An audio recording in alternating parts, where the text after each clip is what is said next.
깨끗하고 따뜻하고 투명한 기업 만들기 프로젝트 깨따투 경제와 놀자 김소연 기자입니다.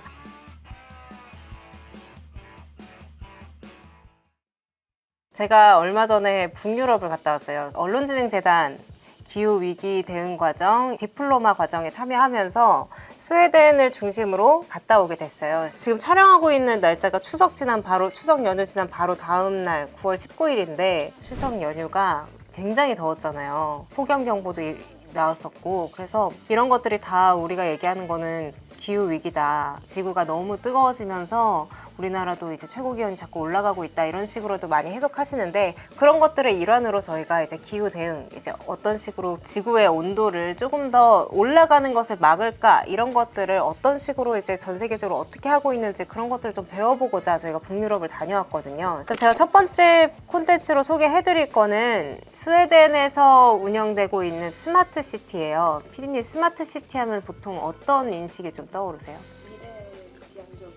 그죠? 미래지향적일 것 같죠. 사실 근데 스마트 시티 먼저 하면은 우리가 생각하는 거는 뭔가 기술이 먼저잖아요. 근데 사실 그럴 수밖에 없는데 스마트라는 단어가 들어가다 보니까 기술이 먼저 생각날 수밖에 없을 것 같긴 한데, 제가 다녀왔던 스웨덴의 스마트 시티는 조금 달랐어요. 스마트 시티라는 개념이 생겨난 게 한 1990년대 정도라고 사람들은 보더라고요. 스웨덴 수도 스톡홀름에는 스마트 시티가 총 2개가 있어요. 스웨덴 스톡홀름이 동그랗다고 치면은 중심부에 시내가 있고, 그 아래쪽에 남쪽에 스마트 시티가 하나 있고, 북동쪽에 이제 스마트 시티가 하나 있어요.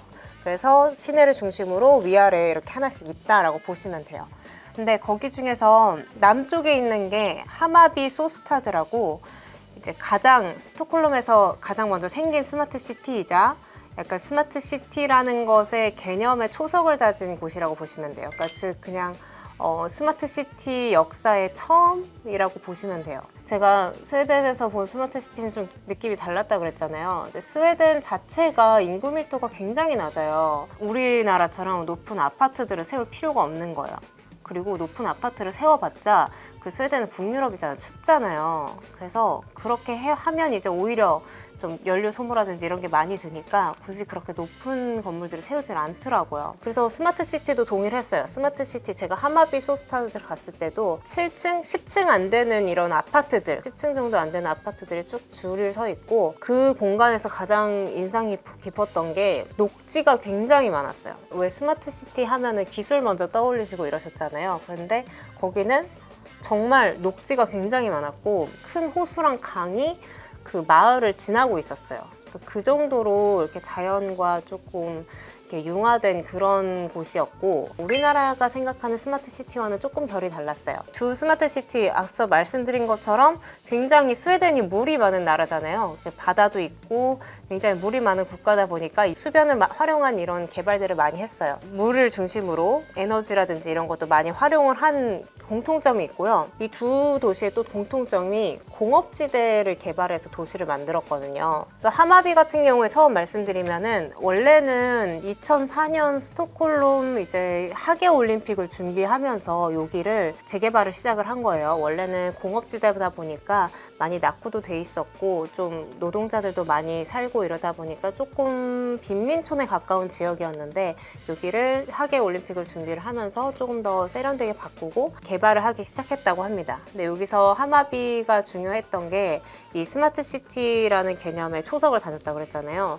거기서 하마비 모델이라는 것이 탄생했어요. 그게 에너지라든지 폐기물이라든지 물 같은 거를 이제 순환시켜가지고 조금 더 이제 자원순환을 활용할 수 있는 그런 모델이 생겨났어요. 사실 지금 생각해보면은 당연한 거잖아요. 뭐 에너지 당연히 순환해야 되고 물 뭐 당연하지 뭐 이렇게 생각할 수 있는데, 그 당시에는 그런 것들이 없어가지고 이게 하마비 모델로서 이렇게 개념화가 돼서 지금까지 이렇게 많이 수출되고 많은 도시들에서 이용을 하고 있다고 합니다. 그럼 하마비 모델을 어떻게 활용하느냐? 집에서 생겨난 폐기물 같은 것들 혹은 폐수 같은 것들을 활용해서 뭐 지역 난방으로 활용한다든지 에너지를 활용한다든지 이런 식으로 집에서 생겨나는 폐기물이나 이런 것들을 재활용하는 방식들이 굉장히 많고요.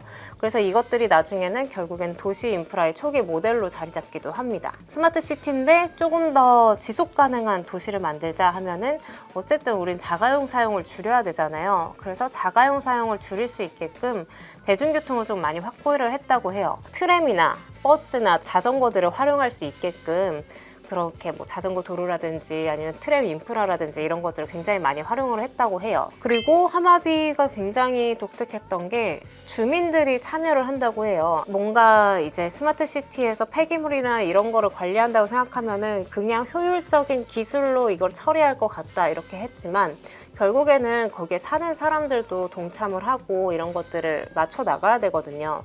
실제로 하마비에서 살고 있는 주민들은 우리가 폐수를 어떻게 줄일 수 있을지, 우리가 물을 어떻게 절약할 수 있을지 이거에 대한 회의도 가끔 한다고 하고 이런 거에 대한 교육도 받는다고 해요. 그리고 하마비가 또 신기했던 게 의외로 노년층이 좀 많았어요. 그래서 실제로 말씀하신 게 거기가 50대 이상이 굉장히 많다 그랬고 아마 50년생 이후에 탄생하신 분들이 거의 많이 산다고 해요. 그러니까 그만큼 베리어 프리라고 하죠. 뭐 장애물이라든지 이런 것들이 없어서 노년층에 살기에도 알맞다. 그리고 공동체 생활이 또 있다 보니까 이런 것들이 노년층에 잘 맞다 보니 이런 것들이 좀 있었다 이렇게 얘기를 하시더라고요. 근데 사실 말씀드렸듯이 1990년대 세워진 도시다 보니까 한계점도 분명히 있어요. 그래서 한계점을 조금 말씀을 드리면은 어쨌든 에너지 자급자족이 안 돼요. 그러니까 뭐 태양광 패널을 막 설치를 해서 태양광 패널로만으로도 전기 공급이 100% 가능하다든지 이런 거는 아직 부족하기는 해요. 왜냐하면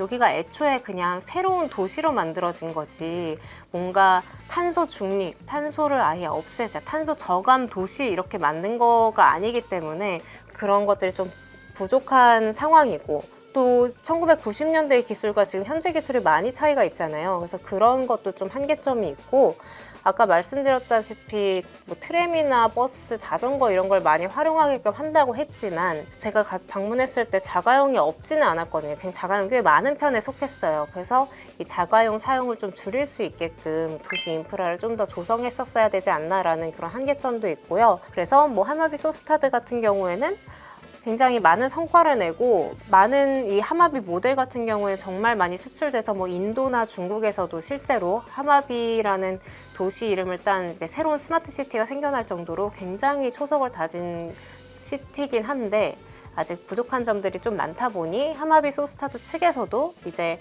하마비 모델의 뭐 새로운 버전, 뭐 2.0 뭐 이런 식으로 해서 새롭게 계속 개발해 나가고 있는 단계라고 합니다. 이 북쪽에 있는 스마트 시티 로얄 시포트를 말씀드리면은 로얄 시포트도 동일하게 하마비처럼 공업단지였어요. 공업단지였고 여긴 좀 독특한 게 전체를 다 허물거나 이러지 않고 일부 공업단지의 인프라들을 좀 살렸어요. 살려서 뭐 새로운 건물들도 짓기도 하고 이런 인프라들을 활용해서 학교를 만들거나 이런 식으로 좀 활용을 많이 하더라고요. 그래서 실제로 가보면 굉장히 신식 건물도 있고 막 붉은 벽돌로 된 구식 건물도 굉장히 많아요. 그래서 그런 식으로 많이 어우러지게끔 조화를 해놨는데 하마비랑 좀 로얄 시포트가 다른 점이 뭐냐면 애초에 탄소 중립이라는 걸 내걸고 시작한 스마트 시티여서 탄소 중립을 위한 다양한 뭐 기술들이라든지 인프라들을 도입을 했어요. 그래서 가장 독특했던 게 지나다니면 쓰레기통이 있어요. 쓰레기통에다 쓰레기를 넣으면은 진공청소기처럼 쓰레기를 빨아들여요. 거기에 이제 쌓이는 게 아니라 빨아들여서 지대 아래에 관이 있는 거예요. 그래서 한 곳으로 쓰레기가 모여서 그거를 이제 나중에 처리하는 방식이에요. 그러니까 쓰레기를 그냥 우리가 폐기하는 것도 문제가 되지만 쓰레기를 폐기한 거를 수거하면서 우리가 폐기물 차량이라든지 이런 걸 사용하잖아요. 그러면서 나오는 탄소 배출도 사실 무시를 할 수 없는데 이 로얄 시포트 같은 경우에는 그런 식으로 이제 인프라를 다 조성을 해서 그런 것들을 수거하는 이제 탄소 배출을 거의 저감한 그런 인프라라고 볼 수 있겠죠. 또 독특한 게 하마비 한계 중에 하나였던 자가용 사용을 좀 줄이기 위해서 15분 도시 개념을 도입을 했어요. 15분 도시 개념이 도보나 자전거나 대중교통으로 15분 내에 내가 갈 수 있는 뭐 편의시설이라든지 아니면은 뭐 주요 시설에 접근할 수 있도록 도시를 설계하자였어요. 그래서 학교나 병원, 뭐 슈퍼 이런 것들이 다 15분 내에 갈 수 있는 거리에 다 위치가 해 있어요. 그래서 이런 것들을 보면은 참 세심하게 이제 도시 계획을 했다는 걸 좀 알 수가 있습니다. 생각보다 하마비 같은 경우에는 말씀드렸다시피 좀 노인분들이 많이 계셨다면 여기는 굉장히 학교도 있고 아이들도 굉장히 많이 다니고 유모차를 끈 주민들을 굉장히 많이 봤어요. 다양한 계층들이 좀 어우러져 살고 있는 것을 볼 수 있었습니다. 또 문제가 뭐냐면 이제 가격이 좀 싸지 않다는 거. 로얄 시포트 지역의 주택 비용이 1제곱미터당 가격이 9만 크로나에서 11만 크로나래요. 그래서 1크로나가 아마 130원 정도 되거든요. 그래서 1제곱미터당 한화로 하면은 1,200만 원에서 뭐 1,400만 원 수준이라고 보시면 됩니다. 그리고 월세 같은 경우에도 한 월에 한 400만 원, 350에서 400만 원 정도고 다른데 평균이 한 200에서 한 300만 원 수준인 거에 이제 비교하면은 좀 높은 편이다라고 하더라고요. 그래서 어쨌든 굉장히 첨단 기술과 이제 탄소 중립 이런 것들이 결합된 스마트 시티인데 이러다 보니까 인기도 좀 좋고 이제 스톡홀름 일반 임대료보다는 조금 더 높은 수준이라고 합니다. 또 독특한 게 우리 아파트 건설하면은 한 아파트 전체 단지를 한 건설사에서 다 하잖아요. 근데 여기는 건설사들끼리 경쟁이라든지 그런 거 붙이기 위해서 아파트 한 건물마다 다른 건설사들이 참여를 해요. 왜 이렇게 했냐고 물어보면은 더 경쟁이 붙으면 더 좋은 기술이 나오고 더 좋은 기술이 건물 자체에다가 도입이 되기 때문에 그런 것들을 좀 장려했다고 합니다. 그래서 이런 식으로 굉장히 세심한 부분, 우리가 생각하지 못하는 부분에서 많은 이제 탄소 중립을 위한 뭐 친환경 기술 개발을 위한 많은 부분들을 좀 더해놨더라고 하더라고요. 아직 로얄 시포트 같은 경우에는 완성된 도시는 아니라고 해요. 아직도 추가로 더 될 것도 있고 계속 확장해 나가고 있는 거기 때문에 조금 더 어떻게 될지는 지켜봐야 될 것 같아요. 그래서 스웨덴 스톡홀름의 이제 대표적인 두 스마트 시티 두 개를 봤고요. 좀 보면서 우리나라가 좀 배워야 할 부분도 굉장히 많다라고 생각을 했어요. 실제로 그 진공 폐기물 수거 같은 엠박 같은 경우에는 일부 우리나라 도시에도 적용이 됐는데 활용이 잘 안 되고 있다고 해요. 그래서 이런 것들이 좀 잘 활용될 수 있게끔 우리나라도 조금 더 탄소 중립에 가까운 도시 계획을 해야 되지 않나 이런 좀 생각이 들었습니다. 제가 이렇게 한번 설명을 해드렸고요. 다음 콘텐츠에서는 또 이제 어떤 기업들이, 어떤 산업들이 탄소 중립을 위해서 노력하고 있는지 더 소개해드리도록 하겠습니다. 지금까지 깨따투의 김소연이었습니다.